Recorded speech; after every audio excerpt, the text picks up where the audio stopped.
Good evening. Please come in and take a seat that we can start with this panel discussion.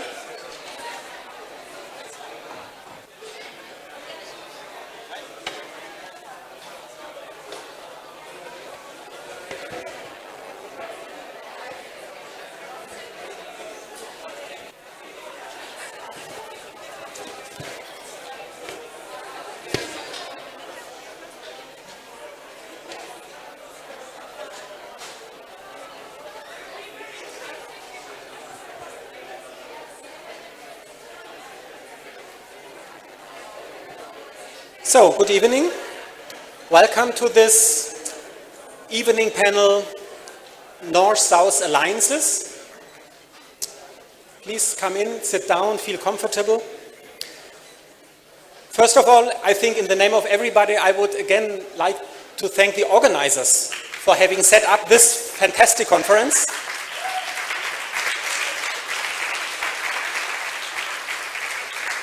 Mladen just said when I asked how are you, said tired.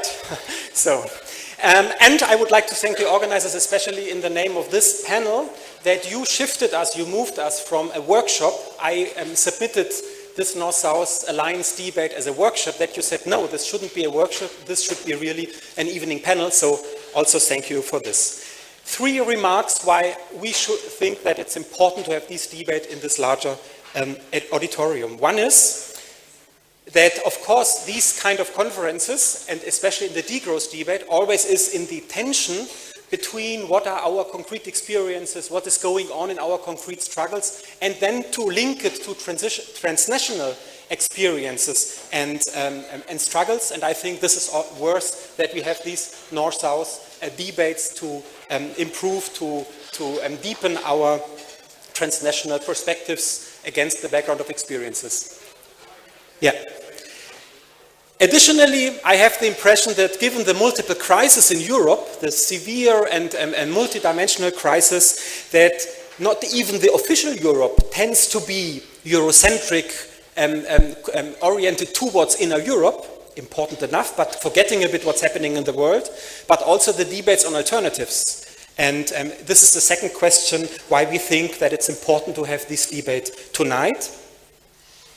And the third is that being in Europe and struggling here, trying to construct alternatives, is taking place in a context, you know this famous quote, it's obviously more easy to imagine today the end of the world, ecologically, whatever, than to imagine the end of capitalism.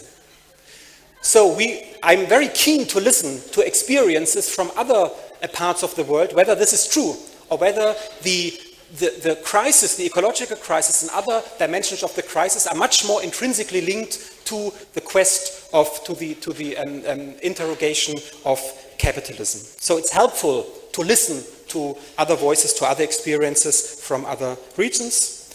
And this is why when I present you the 4 panelists. I invited them to talk at the beginning 12 to maximum 15 minutes. We will have a short conversation here at the podium, and then of course we will open up not only for questions. If you have comments, additional remarks, of course you are invited. Miriam Lang, who is going to start, is Assistant Professor for Social and Global Studies at the Andean University in Quito, Ecuador, and she is member and in fact also founder of the permanent working group Beyond Development, which is a working group organized by Rosa Luxemburg Foundation in Quito, existing since 2011. Eduardo Langer, at the side, Miriam sits at the very left of your, from your perspective. Eduardo Langer, beside Miriam, is also member of this group Beyond Development and is professor of sociology at the Central University of Venezuela. He will speak second, and he is also member of the Transnational Institute, many of you might know. Ashish Kothari, he's, I would say, really global activist, intellectual. I met him, we recognized this morning for the first time 20 years ago at a conference of the parties to the Convention on Biological Diversity, where I interviewed him for my PhD dissertation. And now we met so many times at different places of the world. Ashish is from India, and he works or founded the NGO Kalvab Prish, and he's also working on the many alternatives. And beside Ashish is Beatriz Rodriguez-Labajos. She works at the Autonomous University of Barcelona, was member and also coordinator of eJolt, an important research project, also very activist, and she's also member of Research and Degrowth, the international structure which brings us here together. My name is Ulrich Brand. I work at the University of Vienna, and I'm also member of the working group Beyond Development in Latin America. And all we five are members of a recently founded working group, which is also called Beyond Development. It's trying to bring together international global debates, which is coordinated by the Brussels office of Rosa Luxemburg Foundation. So I wish us an insightful evening, also hopefully some interesting questions, debates, also that we can elaborate a bit better our understanding, and I give Miriam the floor.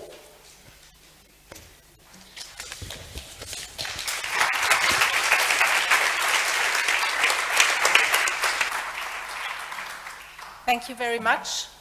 Thanks, Ulrich. Thanks to the organizers. I'm really happy to be here and to be in this panel, and I'm happy that we have this panel, and I hope we will continue the discussion afterwards in all spaces. I would like to talk to you about a core issue of the left, both in the North and the Global South, which is welfare policies, or welfare in general. A bit picking up the fundamental task for the left that Daniela mentioned the first night here. She said the task is to produce some egalitarian politics that are not productivist and extractivist. That means based on other societal nature relations. And I would like to add that they also should be not colonial.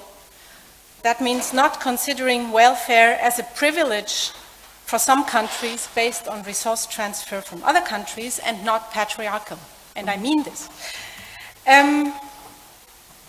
I think when we think about North-South relationships, that degrowth and the whole debate or current on alternatives to development, which are informed by the Buen Vivir perspective, are complementary. So there is not really a need to convince each other of our concepts, but there is a need to always see each other, and this doesn't always happen. When we develop strategies, for example, or when we do analysis, this would change our analytic focus if we saw more the North in the South and vice versa. And I think I'm convinced that there is a deep interdependency regarding profound social transformation between the North and the South. We won't be able to do one without the other. So we can't say transformation is going to come from somewhere else, and we just are going to be solidarian with this struggle. That doesn't work. We have to transform. So I'm going to try to make a step in this direction by bringing you some lessons learned from the experience of progressive Latin America, concretely from the Ecuadorian experience where I live. Where we have had, as you certainly know, historically rather good conditions for social change in the last years. There was a regional hegemony of progressive governments or left forces in many countries of South America for some years. And in Ecuador, for example, Buen Vivir has been introduced in the Constitution in 2008 as a guiding principle. But this process is now coming to an end because of the collapse of commodity prices. And so the big success story that remains about progressive government in Ecuador is without doubt the reduction of poverty and inequality. In fact, poverty has been reduced by official numbers by 14% and extreme poverty by 8% between 2007 and 2015. And there has been this big increase in social spending, which contrasts very much with austerity politics, for example, in Europe. But the debate has been mostly framed as neo-Keynesianism versus neoliberalism, and that has had consequences.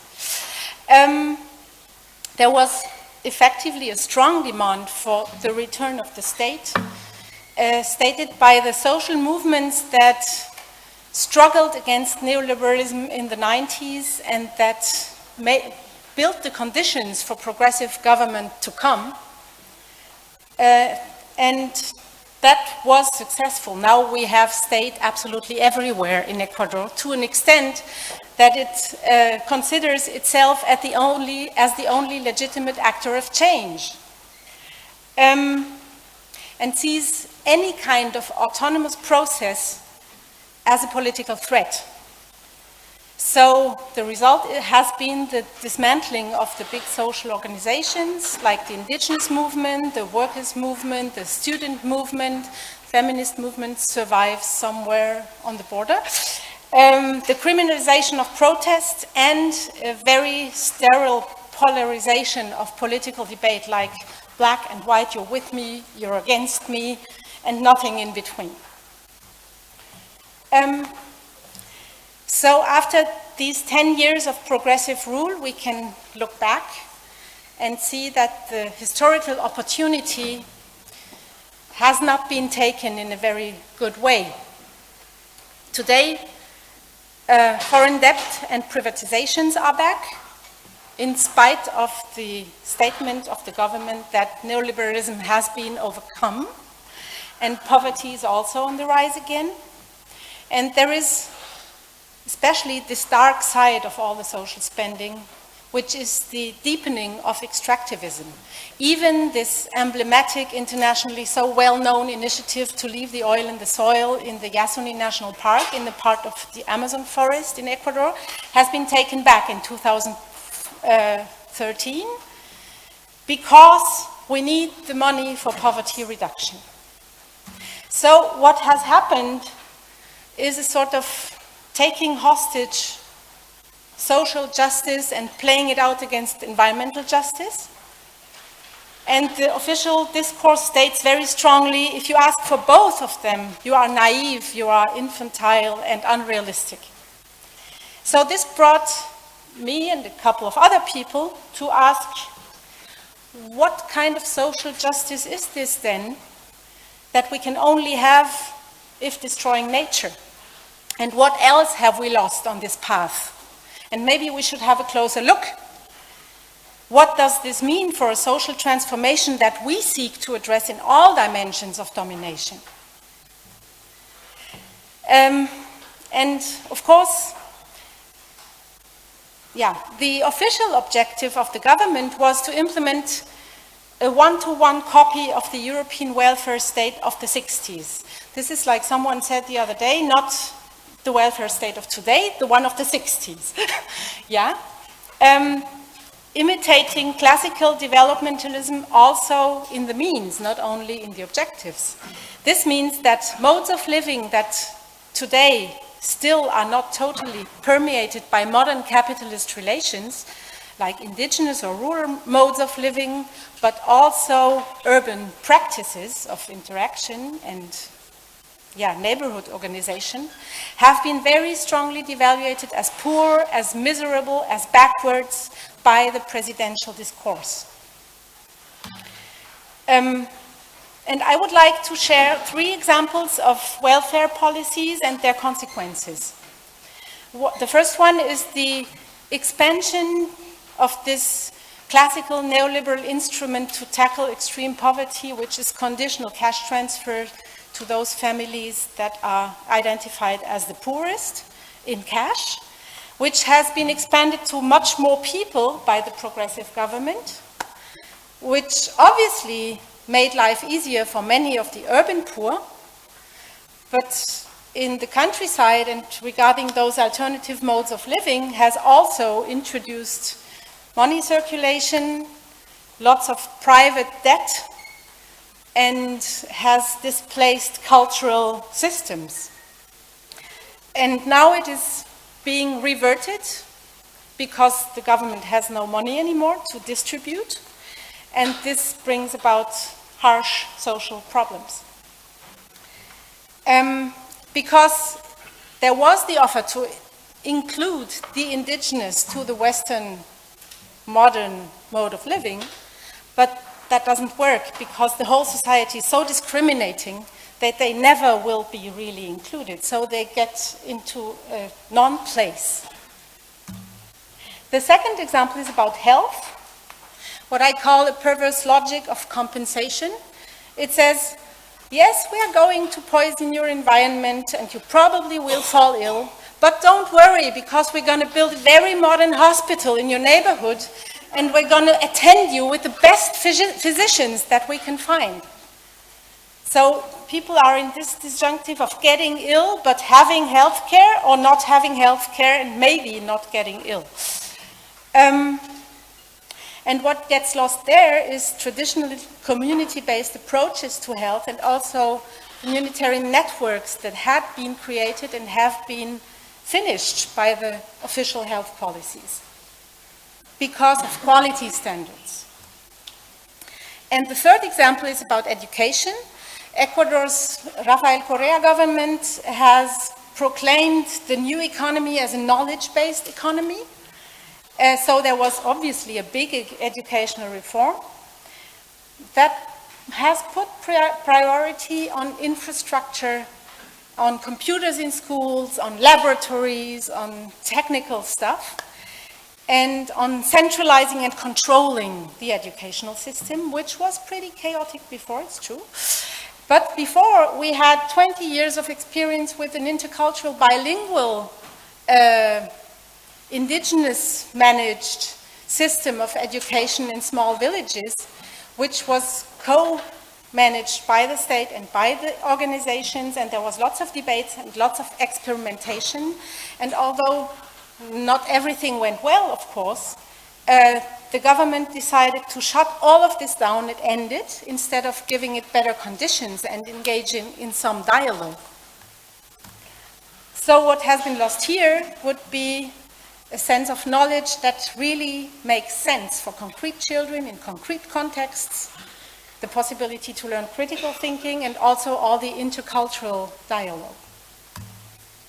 So, in conclusion, I think that what we can learn from this process is that despite all the discussions about alternative forms to measure well-being, and in Ecuador there are lots of discussions about measuring buen vivir in the state, in the real world the assessment of so-called human needs is still taking place in a rather colonizing, symbolically violent, and absolutely non-democratic way. And it is still assumed that someone knows what people need, and that it's the same for everybody.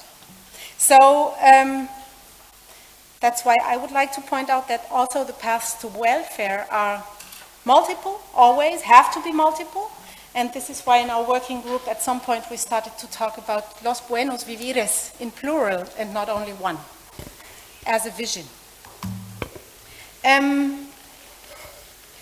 We also could learn that welfare can be functional to capitalist accumulation and coloniality, even if it's not commodified and privatized. And that this depends on the logic it follows, because if this logic is one of social inclusion as inclusion into the modern mode of living, the capitalist matrix, or even worse, financial inclusion, then this happens, or if democracy is conceptualized as democratization of consumption, as it has happened in South America very, very much, and redistribution only as redistribution of income. So I think we have lots of tasks for the future. We have to begin making a difference between types of poverty, like the poverty that is like this, which corresponds to non-capitalist practices or modes of living, and is no real poverty because people live according to their needs. And the other poverty that is constantly produced by capitalism and by development and growth through the inequalizing process. And we have also to engage in a critical reflection on European welfare state as the desirable universal model. And maybe, and that's difficult, I think. It's very much inside our minds. And acknowledge that this real existing welfare state only was possible because of the Cold War and the system concurrence, because of the colonial history. And yet last night we had dinner and came to the point that it obviously also relies on growth because it's financed by taxes. So this would lead us to decouple our understandings of redistribution, not only from the modern and capitalist mindset, but also, I think, from the Marxist and socialist mindset, which also understands redistribution as redistribution of income in the first place, or as means of production, but we have to open new dimensions to the idea of redistribution, like the access to the commons, material ones, immaterial ones, the redistribution of work and time and of care. And this is why you notice now, I think, degrowth and alternatives to development are complementary. Thanks.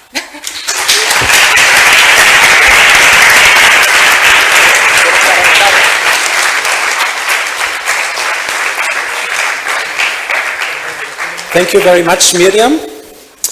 So we already heard the concept famously debated in Latin America on resource extractivism, neo-extractivism, and Edgardo comes from Venezuela, which is currently the sad role model of the disaster of neo-extractivism. So could you give us briefly an outline, an understanding, a better understanding what is happening, currently in Venezuela, but at the same time there's an emerging new concept which is called post-extractivism. And in what sense this concept of post-extractivism is related to the ambiguous and currently very crisis-driven experiences of neo-extractivism. Please. Thanks, Uli. I want to thank the organizers of this conference for the possibility of participating. In spite of Uli's questions, I'm going to talk basically about the growth debates and extractivism in Latin America, and with references to Venezuela at the end. The most important debates in Latin America today that are related to issues of degrowth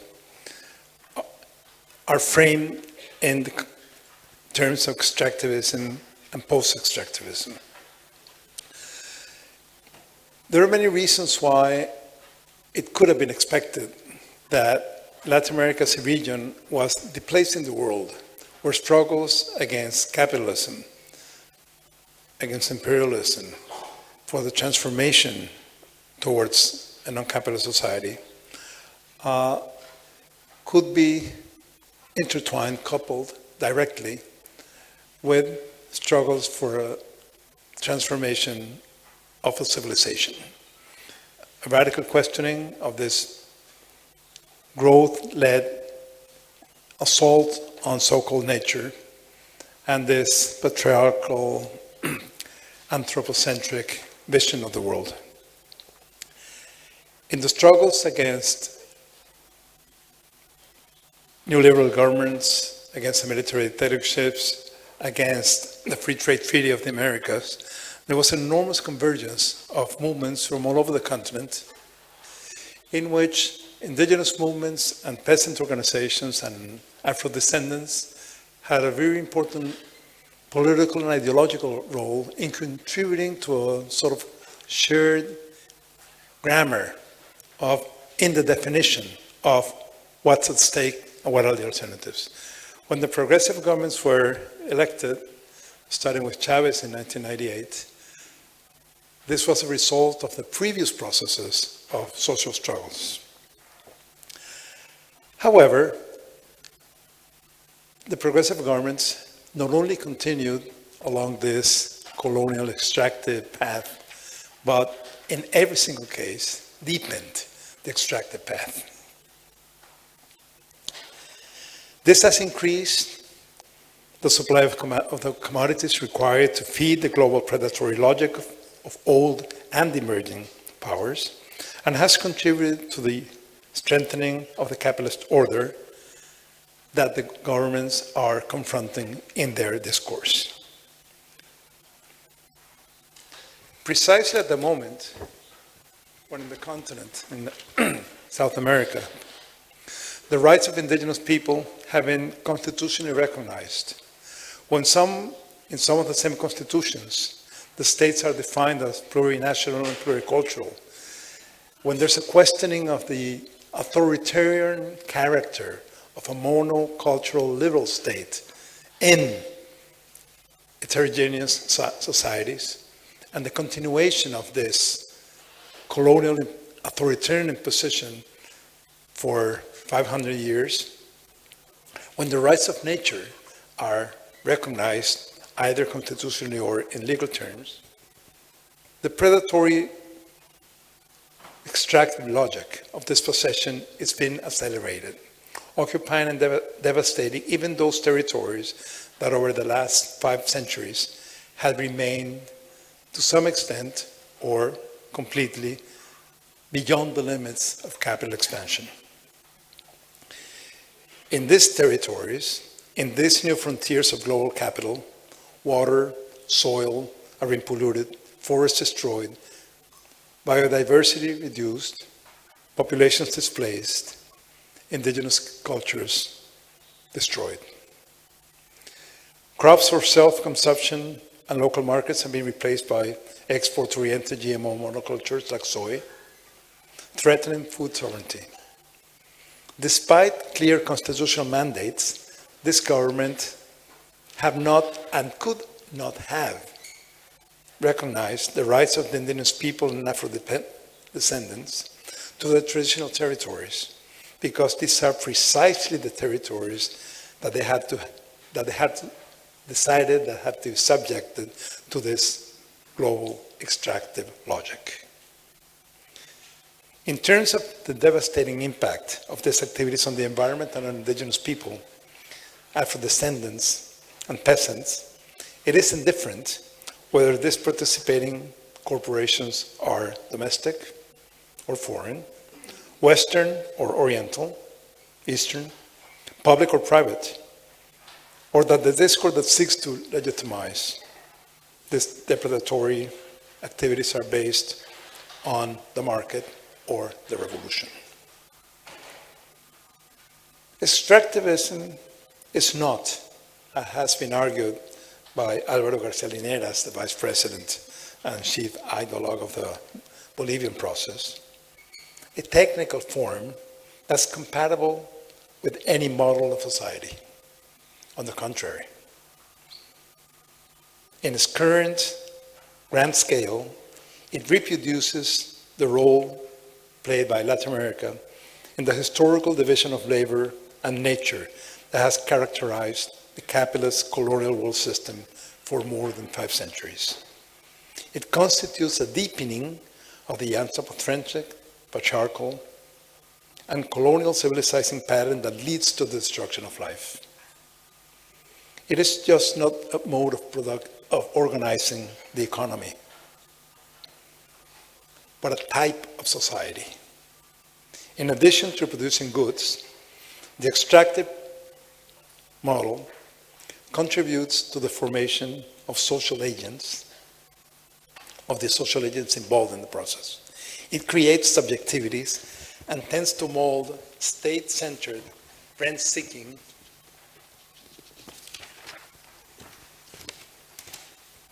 and patronage-based, often corrupt political systems, which tend to have some more overt or less overt authoritarian tendencies. It generates an increasing reliance of the popular sectors on the state in terms of transfers and the sort of issues that Miriam was talking about in terms of social policies. It generates an increasing weakening of the autonomous capabilities of these organizations, and thus contributes to weakening the possibilities of democracy. as demonstrated conclusively by the Venezuelan experience of 100 years of oil. Once extractivist and rentier logic has been installed as a basic organizing principle of a society, it is extremely difficult to reverse. Extractivism in Latin America has been inseparably interwoven with the state-centric conception and political practices, as was the case in 20th century socialism. This state-centric logic has enormous consequences. To the extent that the states have strengthened and popular organizations and their leaders are absorbed into the state bureaucracy, the social energies of social movements and autonomous organizations have been weakened. These societies today, after 10, 15 years of progressive leftist governments, are less politicized and less mobilized than they were at the beginning of the cycle. Modernizing technocratic or improvised decisions from above, from centralized hyper-presidentialist states, have hindered or impeded the plural process of social experimentation without which it is not possible to transform society. Overcoming capitalism and the path towards societies of a good life, able to live in harmony with nature, necessarily require processes of autonomy and disengagement from the processes of commodification that characterize capital. The creation of other social networks and productive spaces supported by alternatives to endless growth. Other cultural imaginaries and other patterns of consumption are required. In South America, this could only be possible within spaces of increasing regional integration density, supported by these other social logics. But this is not compatible with productive models that are based on extensive primary export, commodity export economies that are basically geared towards export to external regions. The notion of well-being, of the good life, when it is not distorted by its capture by the state and its use to legitimize developmental projects, it's not an attempt to achieve a more humane capitalism or a more sustainable mode of development. It implies, on the contrary, a radical critique of the universal linearity of historical development and of the very idea of development. Given the unstoppable advances of this predatory logic, struggles and resistance against extractivism and the infrastructure required for extractive activities, dams, roads, pipelines, ports, have not only continued but have increased in countries led by both progressive and neoliberal governments. Continental networks have been articulated against large-scale mining, oil exploitation, large hydroelectric dams, monoculture of GMOs. Indigenous people, Afro-descendants, and residents of small towns far away from the main urban metropolis are the major agents, subjects of the struggles. However, in the context of a growth culture that continues to be dominant, a culture that has actually been reinforced by the policies and discourse of progressive governments, these struggles, in spite of the fact that they are widespread, confront many obstacles. While faith in the virtues of development remain hegemonic, both in the right and the left, while governments continue to base their legitimacy on social policies financed by extractive activities, and while predatory impacts of extractive activities continue to be far removed from the metropolitan centers that concentrate most of the voting population, it will be difficult for this resistance to be assumed more broadly, especially in urban popular sectors that have been to some extent favored by the social policies that have been financed by extractive activities. The illusion of the that the limits of the planet can be ignored, the illusion that it would be possible to replicate, as Miriam said before, in the South today, the model of the old Western European welfare state, in absence of the very specific historic, economic, and geopolitical conditions that made this experience possible, led these governments to seek their legitimacy in their capacity to provide an ever-increasing level of consumption. In the words of Boaventura de Sousa Santos, referring to the Brazilian case, he says that the petty governments have been more successful in creating consumers than in contributing to the emergence of citizens. Redistribution via social inclusion policies, state subsidies, and direct cash transfers respond to legitimate demands of the population, but they do not contribute to alter the productive structures of society and the deep inequalities that characterize this continent. They also feed on the expectations that the state will be indefinitely in capacity to operate as an overall provider. On the other hand, given the political legitimacy and the need for re-election faced by these governments depend to such an extent on the government's spending capacity, it seems that the expansion of extractivism is the only short-term way to have access to the required resources. In this sense, extractivism is not only a political option, it's a structural issue. It has to do with the relations between North and South. Unless there's a radical reduction of demand of commodities from the North, unless the imperial mode of living, as that Uli worked on, is tackled seriously, it's extremely difficult to expect a transformation of this pathological pattern of destruction. Today we're at a historical end of a cycle, not only of the cycle of high demand and prices for commodities, but the cycle of progressive governments. The governments of Argentina and Brazil have been replaced by far-right neoliberal governments. The Bolivian and Ecuadorian governments are facing severe difficulties.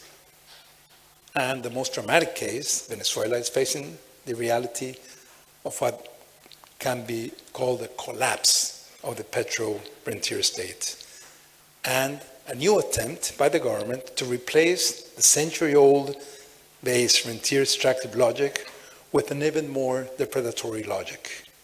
The opening of 12% of the total territory, a territory twice the size of Croatia, to open pit mining by transnational corporations. This is the so-called mining arc of the Orinoco, which covers territories of indigenous people, covers massive extensions of forests and savannas that have enormous biological diversity. It is the source, the main source of water in the country, as well as the main source of electricity. This so-called revolutionary government is implementing in this project, which I insist it's 12% of the total territory, the most open, pro-transnational neoliberal policies that one could imagine. Thank you.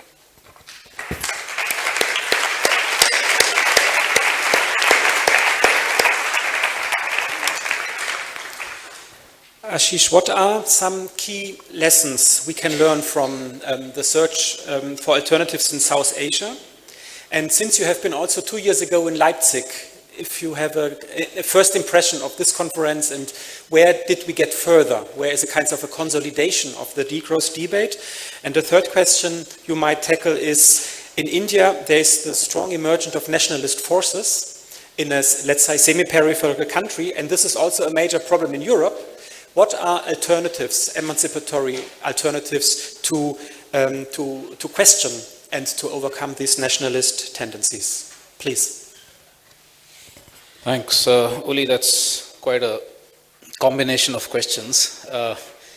in 10 minutes. But I mean, I do have the advantage, which unlike my colleagues, of having 1.5 hours tomorrow morning. So I will start boring you folks over the next 10 minutes, but please be prepared to be bored tomorrow morning also with further elaboration of what I'm going to say. I think if you look at India today, one of the things that stands out is how it, along with China, is becoming the new colonizer of the globe, or wanting to be. This is something that Gandhi said several decades back, that if India were to take the development path of England, it would wipe out the earth like a swarm of locusts. Now, of course, China is ahead of us. India hasn't yet got there, but it's following very much. And this is a colonization that's dual. It's an internal colonization, which means it's the takeover of lands and resources and knowledge and forests and so on of its own people, of those who are already marginalized and who don't have the power of decision making. And it's a colonization of lands and peoples outside. For instance, 500,000 hectares in Ethiopia is taken over by Indian corporations with the help of the government, both governments. So this is a new, relatively new phenomenon that needs to be looked at. It's an incredible erasure of our own memory that we were colonized for 200 years and suffered the consequences. We've forgotten that. It's in the history textbooks, but just about marginally so, and now we ourselves are becoming a colonizer. The results of both this internal and external colonization, well, I should also say that what we're seeing in India right now is a lethal combination of 4 or 5 factors. One, even now, a centralist state in many different ways. The bureaucracies that ordinary citizens have to confront are still extremely daunting. Second, a predatory market, and that has increased especially in the last 25 years of so-called globalization and privatization. Third, and that's the point you're making, Uli, an increasingly powerful orthodox religious elite, especially a Hindutva elite, but increasingly as a result of that also other religions. And all of this in combination with things, inequalities and exploitation continuing from the past, whether it's patriarchy or it's caste, which is peculiarly Indian and needs further explanation. If there's time, we can give that. So you see this really lethal combination right now, which is playing out in India and as a result of India's colonizing tendencies also elsewhere. The results are, of course, ecological unsustainability. It's very visible anywhere you go in the country. You will see ecological unsustainability of all kinds. It's increasing dispossession and displacement. I mean, for instance, a recent estimate put physical displacement, forcible displacement of people from their houses to elsewhere to about 60 million people. That's more than the population of most countries in the world. And that doesn't count people who are being dispossessed, even though they continue to live where they were living, but they're dispossessed of their lands, the forest, the water, or other survival resources, which must be tens of millions of more. It's also, you can see the results in things like 300,000 farmers having committed suicide in the last couple of decades. Just the sheer crisis of livelihoods in India's countryside and also in its cities. And then also results in terms of social tensions and conflicts, inter-religious, inter-ethnic, minority, majority kinds of conflicts which have significantly increased.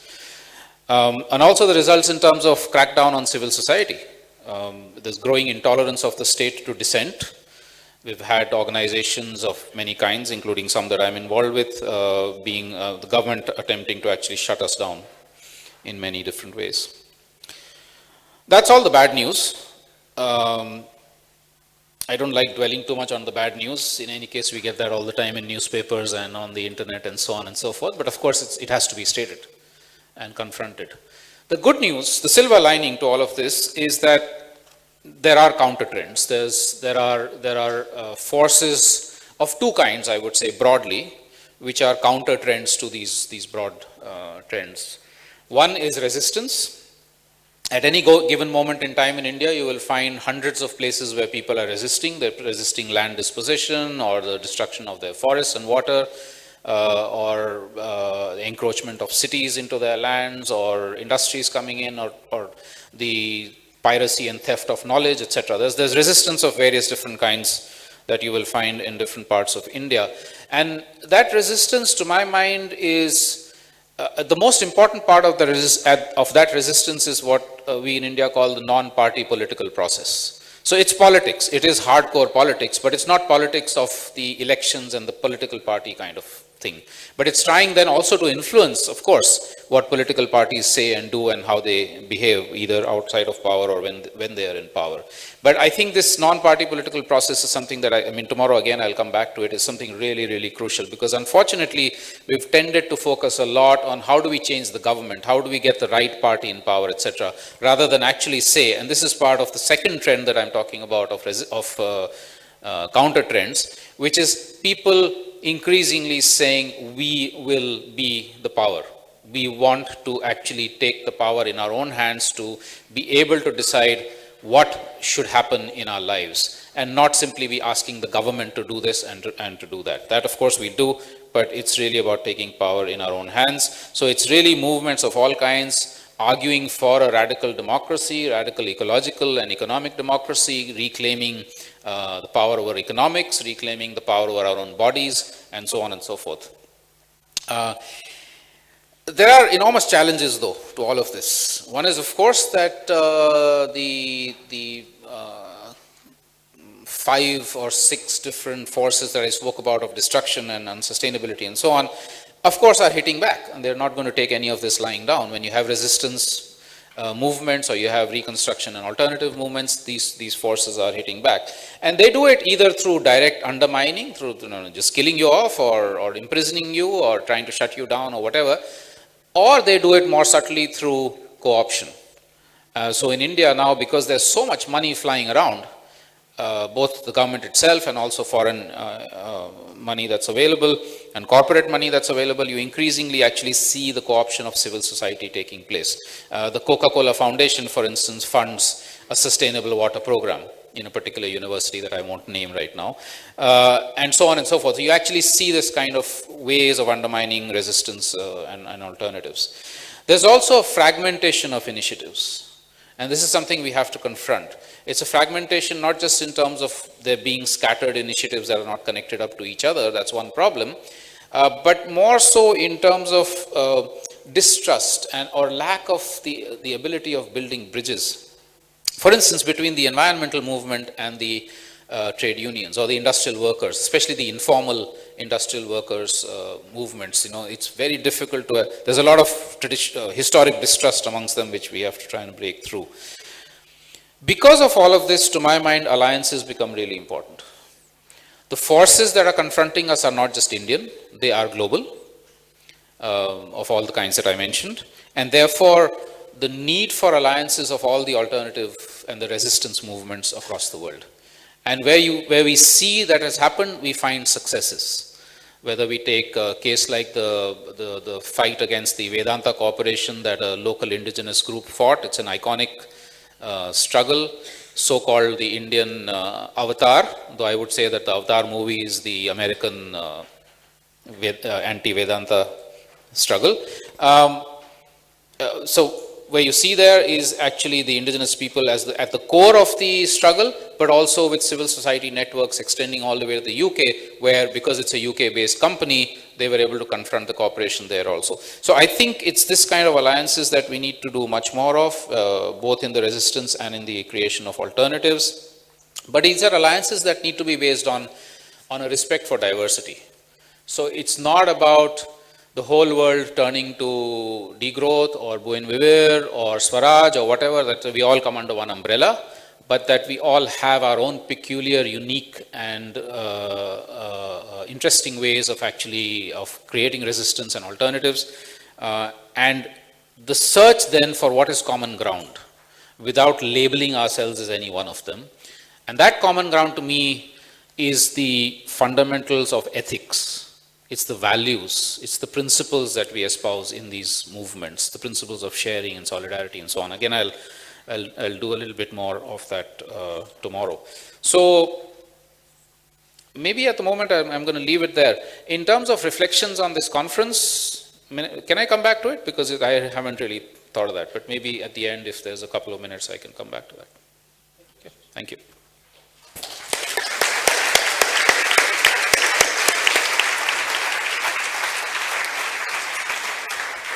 Yes. So while Beatriz is preparing her talk, she wants to talk, and I ask you to focus more on the experiences of agents of change against the background of environmental justice movements and degrowth. I ask to think already, Edgardo, Miriam, Ashish. Ashish already started with this idea of values and diversity. Just after her presentation, and then afterwards we open it for a common reflection. There are challenges of North-South alliances. So what, against your background, of your experiences, what are key challenges of North-South alliances and where are potentials? Ashish, you might make a second point, and Miriam and Edgardo just one point, and then we open the discussion. Please, Bea. So, thank you for inviting me to this panel. As I lack the eloquence of the previous speakers, I'll use some slides. My interest since some years ago has been connecting degrowth, which is the area that we work in research and degrowth, and then environmental justice, that is an area that we have been working in the frame of the ASIOL project, not the initiatives. And my contribution today is trying to and bring some ideas, some pieces of evidence that we have collected in the course of the last years on how they can meet. And for this, I will report on some things that I reported in the past, so maybe you saw this somewhere, but also some new data on the landscape of proposals from environmental justice struggles, and some ideas that supplement the previous ones on where to start. So, some years ago, a couple of years ago, I asked to some critical thinkers, some environmental activists that are located in what we call the global south, what they thought about degrowth. And to my surprise, because I expected a very positive perspective on this, they said that the alliance between environmental justice and degrowth was not so natural as we expected in Barcelona, at least. And this was for a number of reasons. Many of them have been commented from the beginning of the conference. I will not elaborate on that, but degrowing is not an attractive idea in some areas in the south. Then beyond the term itself, there are some disconnected ideas, as like working time. What does working time means in an indigenous context, for instance? And then there is all this discussion on how to communicate the idea of degrowth, or this term. Then the complaint on again and Eurocentric thinking as a new intellectual fashion that we have to adopt. But what it really surprised me was they said, degrowth is not radical enough. And that was one, what? Yes, because it seemed that the type of alternatives that were presented in the name of degrowth were kind of accommodating stances without no challenging. Is it degrowth openly anti-capitalist? And since this debate has developed, and I said now we can say, yes, there is some discussions on this, but a couple of years ago when I made this question, it was not so clear. But there are many elements for hope. And this is because instead of talking about commonalities on common grounds, they said, why don't we talk about analogies, discussions that you have in the context of degrowth, and then discussions that we have in the context of environmental justice discussions in general, or the specific activities we are involved. And here there are some examples, and many were mentioned, but for instance, using the example of social comparison, no? This idea of positional goods that we have discussed sometimes. Well, why don't we do the analogy, in the case of Africa, this artificial division that was made at some point, that somehow creates hierarchies between countries in the same territory that share a lot of values and a lot of cultural and even spiritual values. Why don't we use this analogy? And many others, of course. But despite these apparent difficulties to advance towards an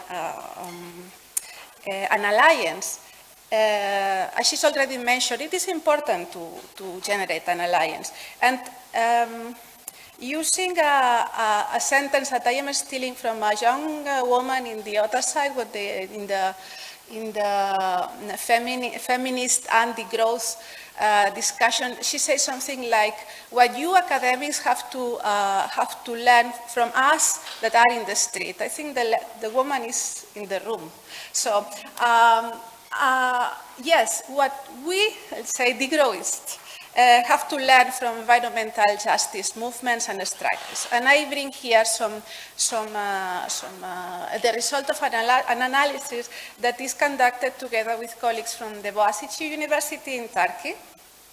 And this is, what you see here is the connection of 346 mining conflicts involving more than 1,000 civil society organizations and around 600 companies. Then when you connect the dots, when you connect those conflicts that are in which two different organizations or a company connects, then you have the map of environmental justice struggles in regards to mining conflicts. This is kind of the global environmental justice movement struggle map. Okay. Then we, thanks to this initiative of mapping environmental justice conflicts you probably have heard about, we ask, what do you think about your situation? Do you think your case is a case of environmental justice success? Then, in this way, we can achieve an idea of the level of success they identify with their own struggle. And then when you do some maths, no, this is what we do in the academia, we notice that in the cases where there are a higher number of CSOs, or in the cases where a CSO is connected to a better connected CSO, the outcome tends to be more positive in regards of how they define success. And then, this was really a very good result for us. When there are network effects, if my struggle is connected with her struggle and her struggle is connected with his, I share the results up to 2 levels. So this means there are network effects. If we create an alliance, these have positive effects. Of course, it might have negative effects as well. But then we can play with the other elements. Let's work together. Let's connect with those that know the best what we are doing. Okay. So this is the idea of the need for an alliance. But then we need to be aware that not all alliances are possible, because in the environmental justice struggles there are many motivations that are not the same that we share in the degrowth movements. So we ask, what is the alternative in your case? What is, you don't want the mining project, what do you want? Well, the first answer was, we don't want the mining project. And understanding that the no is an alternative is very important, because we are always asking once and again to the movements, what do you propose instead? Well, I propose instead living as I was living before you arrived. So this is one thing that we have, I think, to develop further in terms of the discussion, the joint discussion. Then, of course, when the damages are involved, okay. Oh, sorry. when fund managers are involved, it is normal to notice or to realize that people want some type of remedial measures. They want to improve or to remediate some impacts, etc. Then is also the claim for the recognitions of previously not unrecognized rights. So we noticed in this regards that the conflicts are revulsive, a driver of also institutional and, let's say, rights systems. Then what we, as analysts, but with a higher respect, call local developmentalism is the typical situation when, well, we want this ecotourism project, or we want this agroecology initiative, which are very important efforts in context where the actors in the case are under strong pressures, but still they don't seem to challenge the whole set of pressures they have on the top of them. And then we see, let's say, with hope, in terms of the alliance with degrowth, that in 17% of the mining conflicts that have been reported, or were reported when we did the EST analysis, there is a claim for something different. No? And this something different may go in the line of let's leave the resources underground, let's start an energy revolution, let's develop further the idea of commons, etc. So with this, what I want to say is that in environmental justice struggles in what we call the global south, which does not mean exactly the countries in the south, there are many different situations that we have to recognize if we really want to advance, to progress towards an alliance with degrowth. And then some kind of general ideas on how I think we can start is to recognize, and this has been said, many of the things here that have been said during these days, well, first of all, there are common drivers of concern. It's clear that we both, as movements, are against the growth or the development imperative. There is this higher recognition of trade or unlimited trade as something that we want to act maybe against. And the idea that capital accumulation in general, unbounded profits, is not what we want. Then there is this idea of protecting the vulnerable alter views. And here we have the post-extractivist, post-development, post-whatever, with high respect, initiatives that often are vulnerable because they are minority in a context that goes in a different direction. All these local, regional ideas, alternatives, or utopias that are there, and we can identify and relate to the protection of marginalized groups, and very importantly, feminist perspective. We have to take this in honest, and I see with pleasure that this is happening already, and we started in the next room. And then there are some common grounds for the alliances we can do, but always rooted in very specific initiatives. And then there are some overlapping areas. I didn't really know where to put them. Important debates that need to be done together, like the role of state is emerging once and again. The notions of well-being and the different buen vivires, no? Power and how democracy is enacted. The discussion on limits. So everything, I prepared this before coming to the conference, and every one of the topics seems to be part of a discussion that was taking place in a different room. And then these ideas, there are some areas that we really don't want to sacrifice. There are these, in the, let's say, French context, there used to be this zone développée, no? Now there are zones at défendre, no? Areas to be defended. And this does not mean regions, specific locations. This means leaving underground some resources we really don't want to use. So we can use this idea also as a common ground for discussions.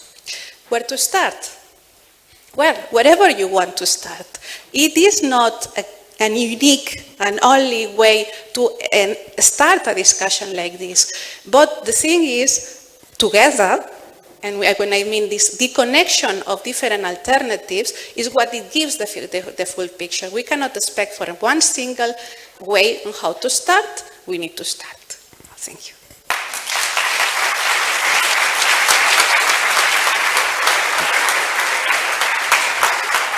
And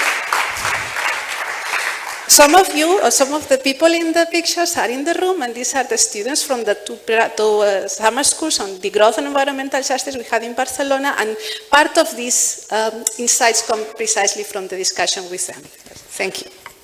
Thank you, Bea. So, before we open, I just give the floor again for one thought to Miriam, Edgardo, and Ashish. What are challenges, or what are potentials, what are needs to think and to push North-South alliances? Miriam, would you like to start? Oh, thanks. Yeah, I think one key challenge, well, it's about decolonizing minds, but also in this relationship.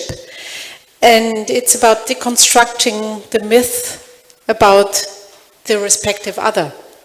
Like the South in the North normally is represented as a place of poverty, as a place of natural disasters and war, which brings us to not see what Uli calls the imperial mode of living and the relationship that we might have to do something to do with that in everyday life, not only in the context of disaster and war. So, and the other way around, the North is represented in the South still as a place of fulfillment, as a place where success leads to happiness and blah, blah, blah. There are no burnouts, no stress, no precarity, no depression, no loneliness. And I think we have to make visible the bad living in the North to the South. And I think all of you are traveling to the South as a destination of tourism, and that could be an entry point. Just tell the people how it really is.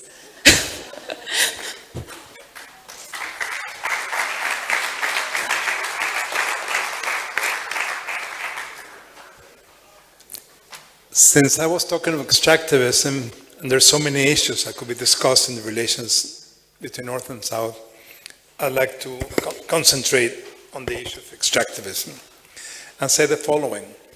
Extractivism is not an issue of the South. Extractivism is a destruction of the planet, and struggle against extractivism can't be carried out only in the South. There's a huge difference between the northern left or the northern progressives or the northern activists in all sorts of movements to have solidarity, political solidarity with leftist governments. That's one thing.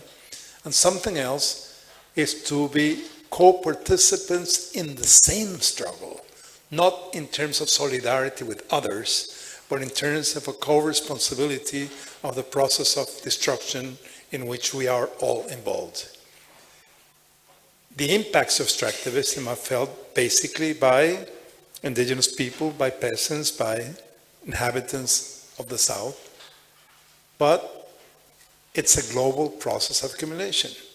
And most of the corporations that are involved in the process are either northern corporations or nowadays Indian or Chinese corporations. So the struggles have to be carried out simultaneously at all these levels. One of the things I think we've learned in the last few years in Latin America is that, as I said before, to confront extractivism from national governments when the current structure of the world system and the international division of labor and nature puts these countries in a situation of subordination in relation to global capital, means that, even this sounds very orthodox and it's not very typical of the way I talk about things, we have to see the struggles as global. And not, I repeat, as a problem of solidarity, but it's a problem of the defense of life, the defense of the planet, the defense of the possibilities of degrowth, the possibilities of climate justice are a common struggle, and the fact that most of the negative consequences can't be seen from the north doesn't mean that it's not necessarily part of the struggle. That's not just solidarity, but it's a struggle of our common defense of life.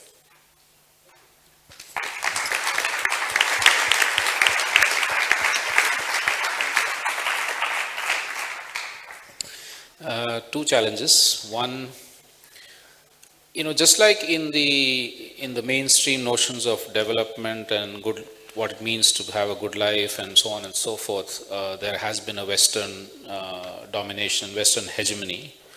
People in this global South have always looked up to the white man. Whatever the white man is doing is right. So it could also happen with the alternatives world.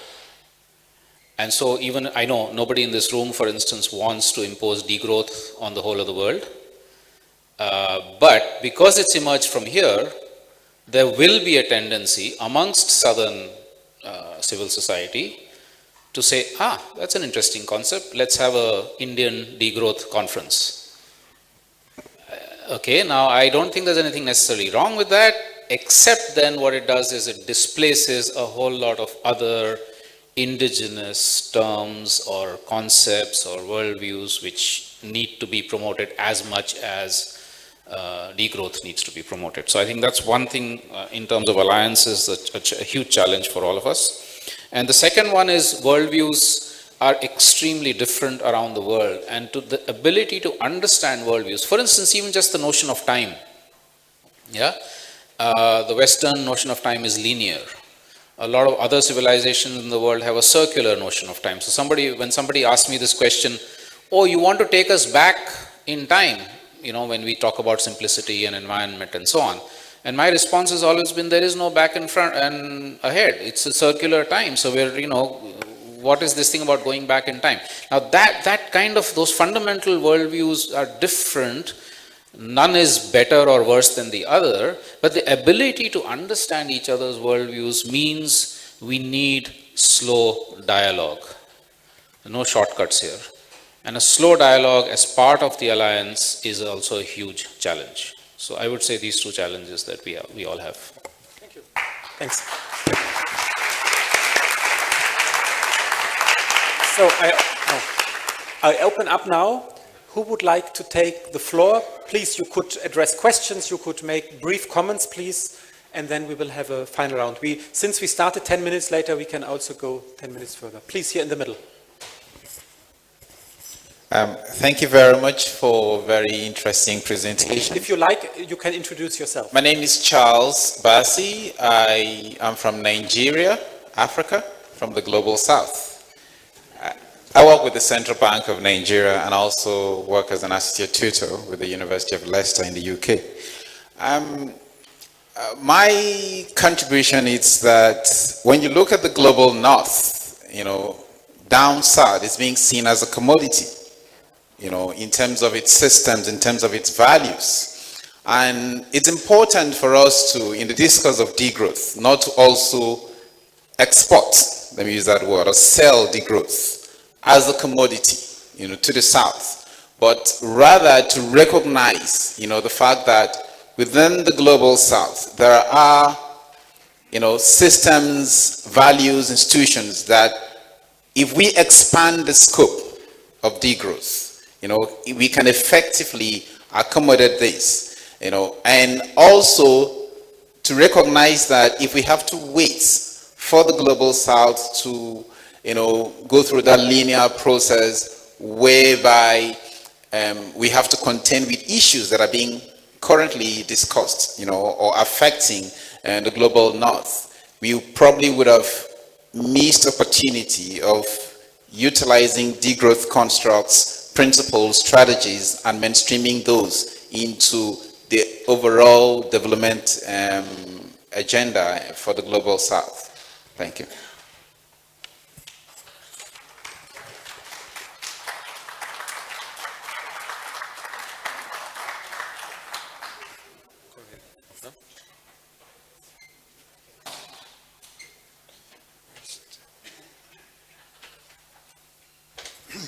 Well, today is a rather historical day because in Brazil the president has been impeached, and so I wanted to ask one question. If we talk at the level of concepts like degrowth, environmental justice, and many other concepts, then it seems, as Ashish was saying, that whether you want to impose an agenda, so the Degrowth Conference, which is going to crowd out of, if we look at the level of practices, the first time that degrowth or décroissance was used, of course, goes back many years.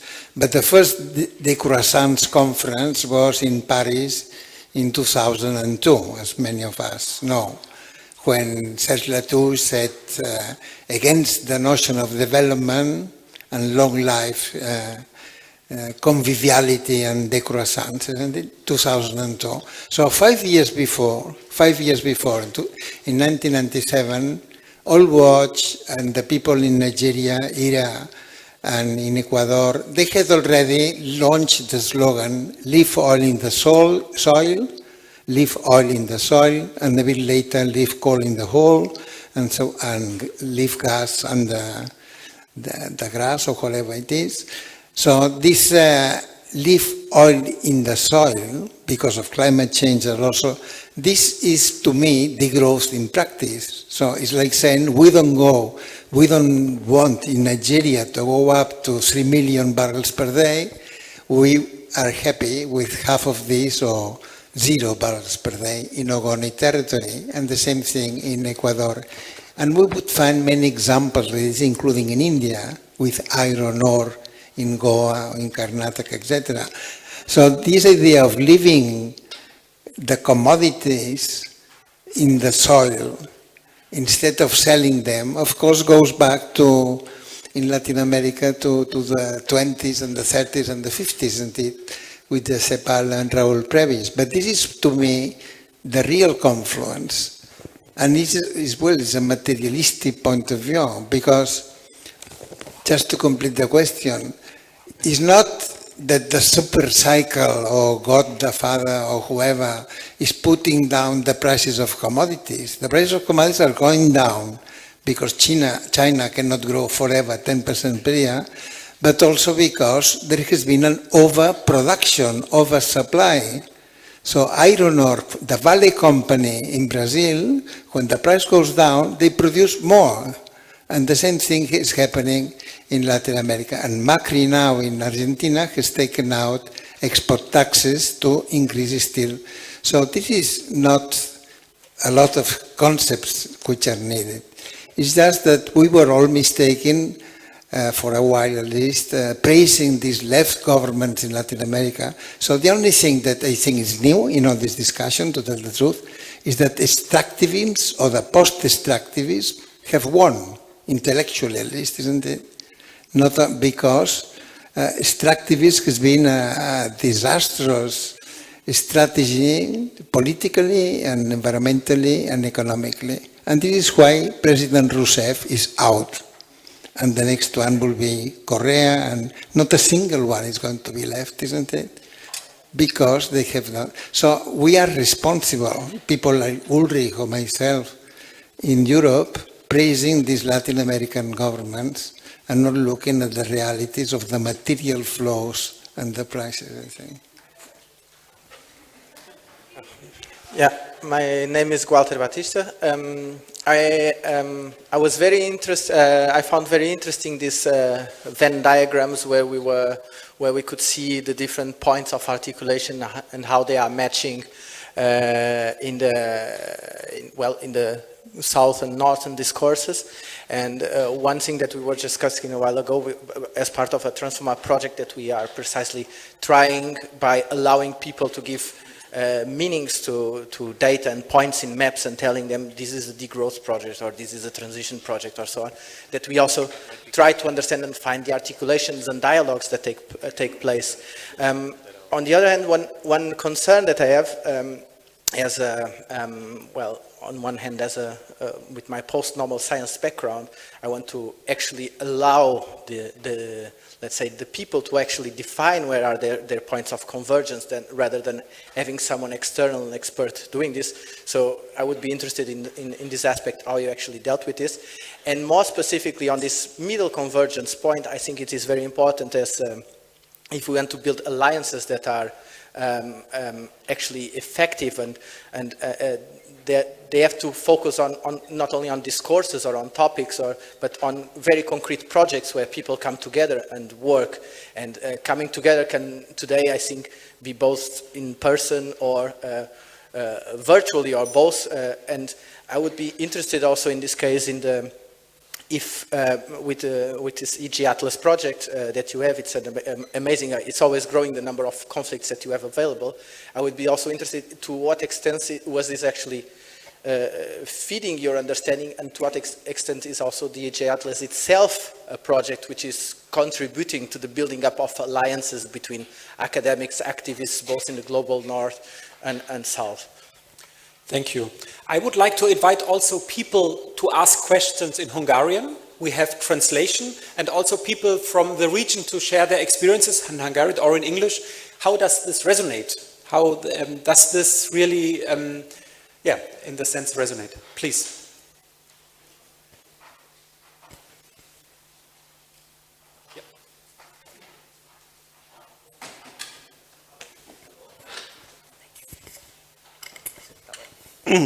I am from Hungary, and I should turn your attention for a mistake.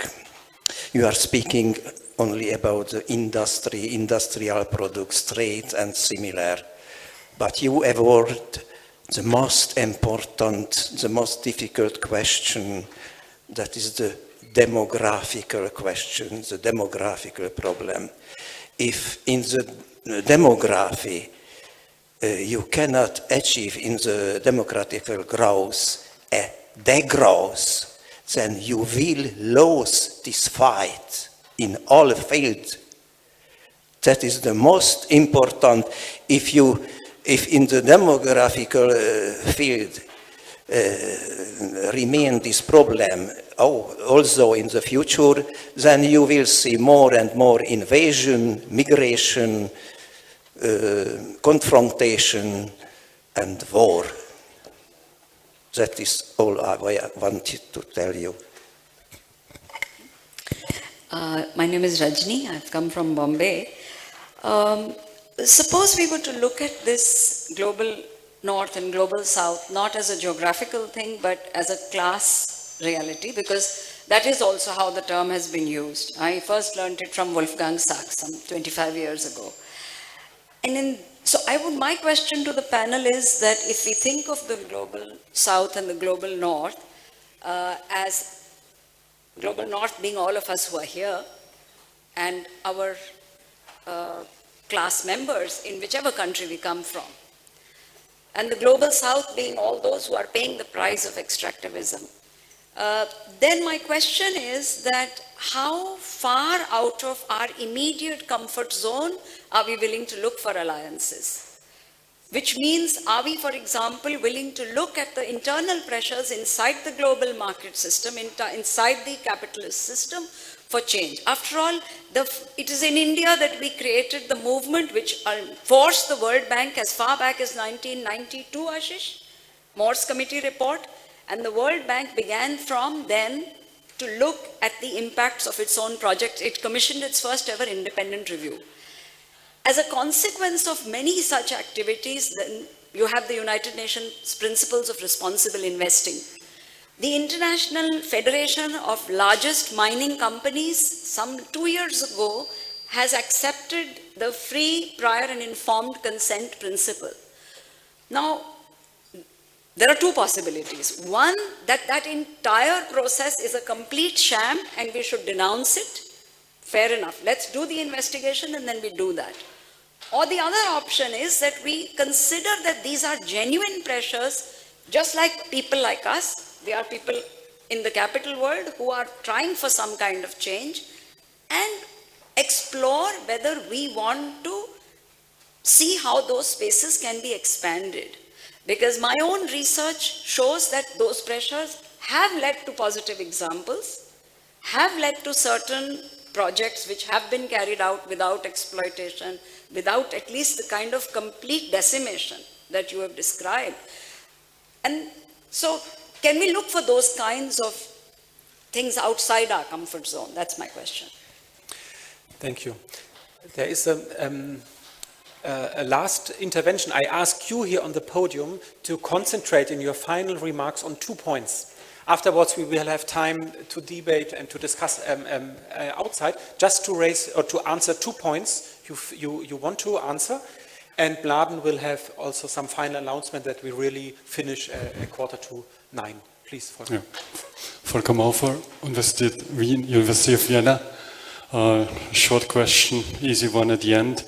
When you think of your own country, how would you start to think about criteria for a benchmark for degrowth? So, criteria for defining this person should think to degrow in his personal living style. Thank you. Does this work for you? That you just pick up 2 points and you answer? Who would like to start? Miriam.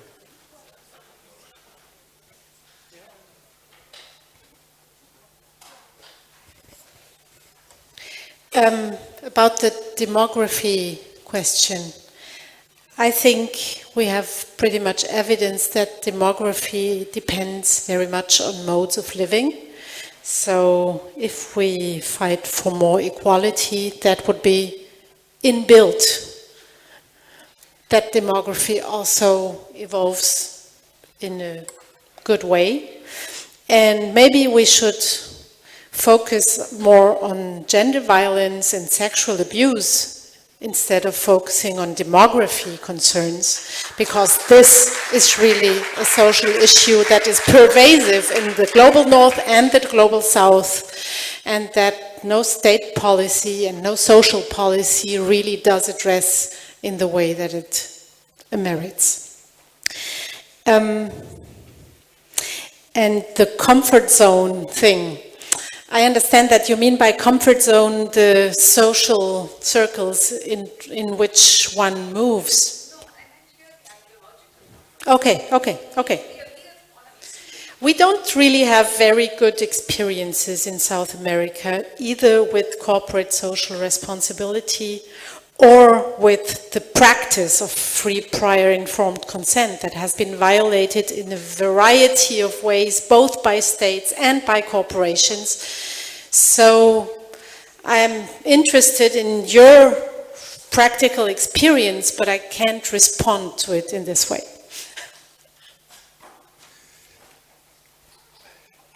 Since I'm coming from Venezuela and we're facing this tragic situation in which the government has decided to substitute this oil rentier state with an even more destructive mode of extractivism, we are in the process of talking to as many people as possible to give out as much information as possible. So when we have some of the documents translated into English, we'll be using the reading lists of this conference and of the Institute in Zagreb, etc., to distribute all this information. And I insist that it's not just a question of asking for solidarity, but to realize that this is sort of a new opening of a destructive process that's, among other things, contributing to the destruction of the Amazon, and we know the role of the Amazon in the global climate system. So it's not a local issue, it's an issue that has enormous global consequences. So you will get the information, and we hope that this global awareness and the struggle against also the companies, which is important because we need to tell these companies that their investment is in a completely unconstitutional ground. It's going to confront struggles over and over, and even in business terms, is going to be a very negative investment. Thanks. I just want to underline that an article written by Eduardo Langer is translated into English, and it's already accessible. Yes, the Transnational Institute website, there is an analysis of recent developments in Venezuela and also this open mining initiative in the south of the Orinoco River. Just have a look, TNI, Transnational Institute. Ashish. Okay, thanks. Well, just a quick one on the benchmarking of degrowth in personal lifestyles. In India, some of us have suggested something called the sustainable consumption line, and that nobody should be going above the sustainable consumption line. The attempt is not to say that the government should be imposing this, but that this actually becomes part of a discussion on what really is sustainable consumption. This is especially important for the 100 million or 50 million Indians, including Rajni and I, who are currently probably well above the sustainable consumption line. So this is probably one way of doing it. It would include a whole lot of very complex criteria that would have to be built into it. But there is, as far as I know, no discussion on this anywhere in the world right now on what would be the thing. And it would be a counterpart to what we call the below poverty line. So nobody should be below a certain minimum of basic needs. Similarly, nobody should be above what would be a sustainable consumption line. So I don't know what that's one way of looking at it. Yeah, Rajni, I think this is always we constantly have this discussion in India, of course. I think it's important to work on both fronts to continue to expand the spaces within the system, and if one has to do that by either by policy advocacy and so on and so forth, one does that, but also not lose sight of the fact that we need the fundamental structural changes in society in the long run.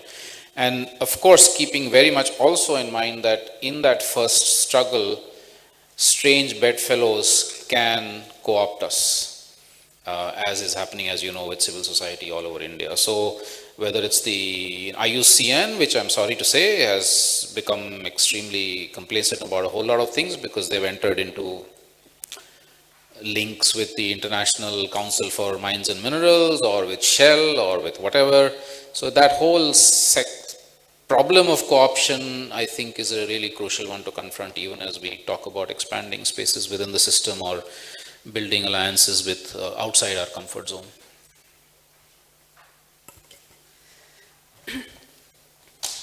No, that.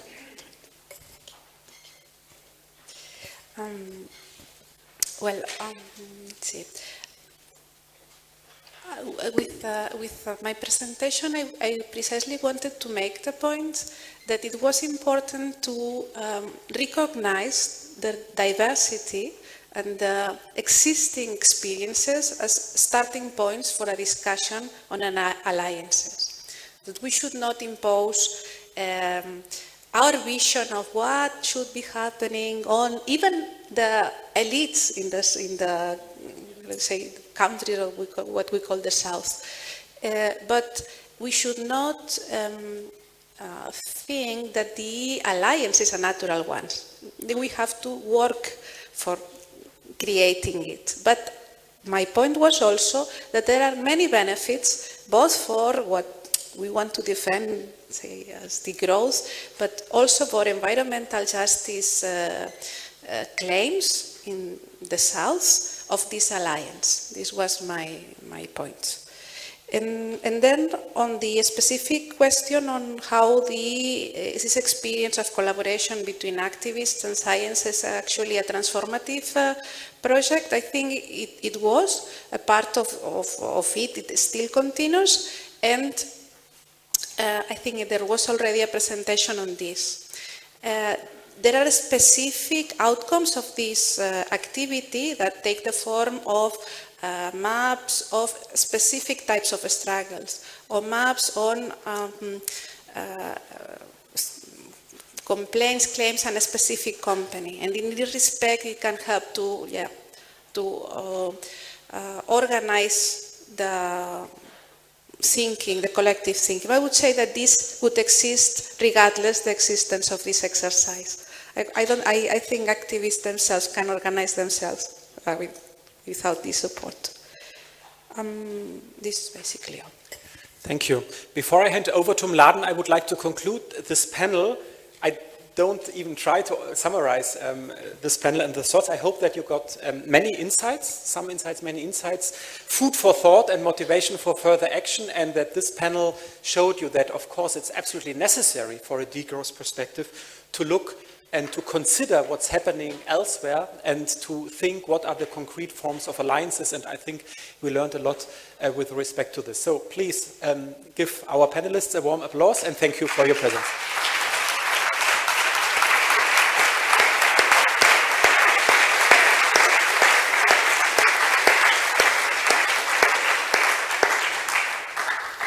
Thank you for staying this late with us. I've got just a few similar well-natured announcements. I'd like you all to do a big clap welcome for the community of those who can't be with us in person here, for the Degrowth and Nemnövekedés community that's watching us streaming online all over the world and in Hungary.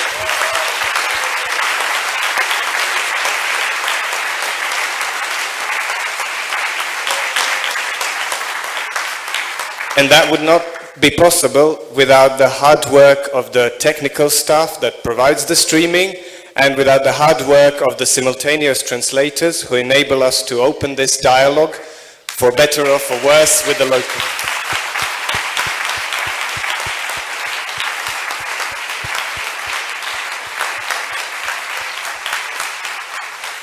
And the final announcement, a mandala has been created in the aula and you are invited to view it as you partake of the rest of this evening, and there are parties as well in the usual Degrowth Week locations. Thank you and see you tomorrow morning.